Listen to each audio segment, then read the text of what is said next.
我们夜插时可能会遇到夜插出来的小苗长得比较慢，或者停止生长，就好像僵住似的。其实这就是根系营养不良、不发达的表现。造成这种情况的主要原因是，大部分的营养成分全都供在了根系发育上，而没有较多的养分供幼苗生长。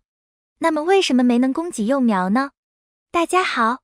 这里是花花世界的频道。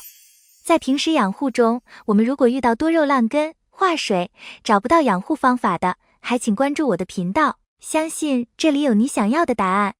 其实造成这两种情况的主要原因与叶片本身的质量有关，也与环境温度和光照是否适宜有关。那么接下来我们一起找找原因在哪吧。一、叶插苗生长太慢原因。一、土壤不适。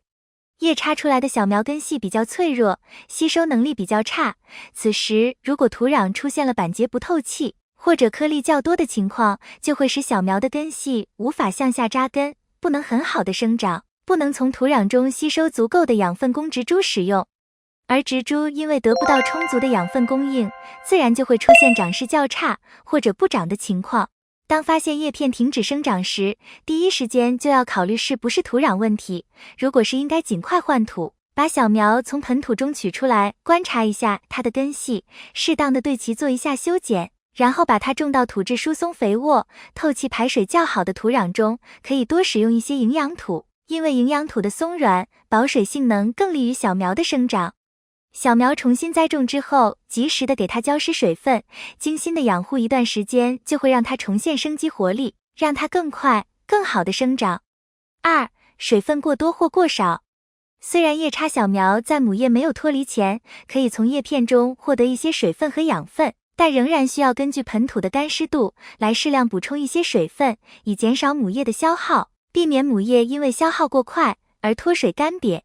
但也不能浇水过多，如果浇水过多，盆土过于潮湿，土壤颗粒之间的缝隙小，氧气含量低，就不利于新根生长。有时候新根好不容易长出来了，长时间过量浇水，土壤不透气，叶片在生根以后也会面临烂根。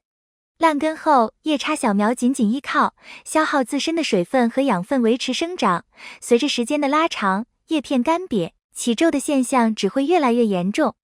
除此之外，叶插小苗不需要铺很厚的铺面时，即使铺面也只能用小颗粒珍珠岩、麦饭石等透气性较好的基质，松散地铺上薄薄的一层。母叶没有自然脱离前，不需要分盆移栽，更不需要频繁地拔动叶片，正常养护，耐心等待即可。三、光照过强。刚开始叶插的时候，我们都知道把叶片放在明亮散光处，但是当小苗出来后，有些人就心急让它长大，甚至突然的拿到外面全日照。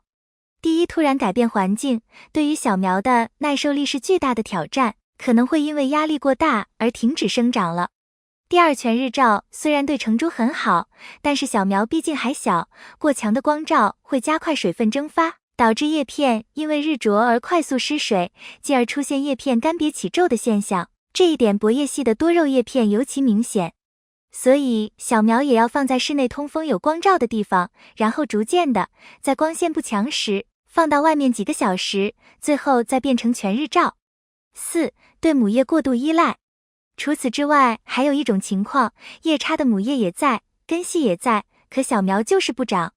这个时候可以切掉大部分母叶，因为这种情况属于小苗对母叶的过度依赖，而母叶又可以从根系获取营养，但却不能为小苗提供充足的营养和水分，所以这种情况下，母叶一直饱满，小苗一直僵苗。这个时候就要断舍离，切掉后，小苗没有了依赖，就要靠根系来供给自己，不但不僵苗，还会长得很快。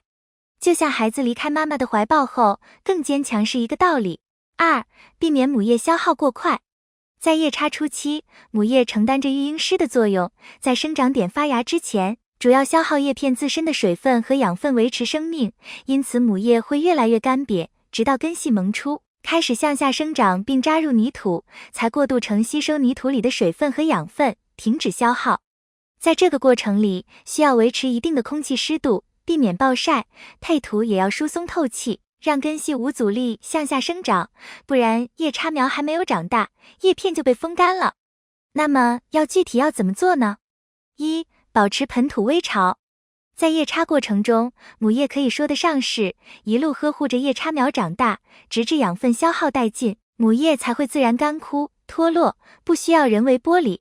在漫长的叶插过程中，要保护好这个育婴师。生根之前，将育苗盆放置于通风良好的散射光环境下，每间隔3天左右用细喷雾喷1次水，保持盆土微微湿润，既有利于叶片快速生根发芽，又能防止叶片被风干。生根发芽后，叶插苗开始从泥土中吸取养分，母叶的负担才算减轻，叶插苗也进入了快速生长期。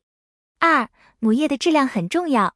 母叶的质量直接决定着叶插能否成功。大家在挑选叶片时，要挑选成熟健康的叶片，并带有完整的生长点。叶插过程中要控制好湿度，避免高温暴晒、过于干旱或潮湿，要创造一个适宜的生存环境，叶插才能成功。比如景天科的多肉花卉，在扦插过程中，常常会出现叶片生出小苗之后，还没等小苗长大，扦插的母本叶片就黄化干枯了，这是因为选择的叶片比较老的原因。总结，叶插虽说简单，但是养好并不容易，这需要我们的耐心养护，以及不断的学习养护知识。以上就是今天要分享的内容，叶插苗的问题，如果你还有，欢迎在评论区留言。如果你喜欢我的内容，请点赞、关注、转发给更多人看到。感谢你的观看，感谢粉丝一直以来的喜欢和支持，我们下期见。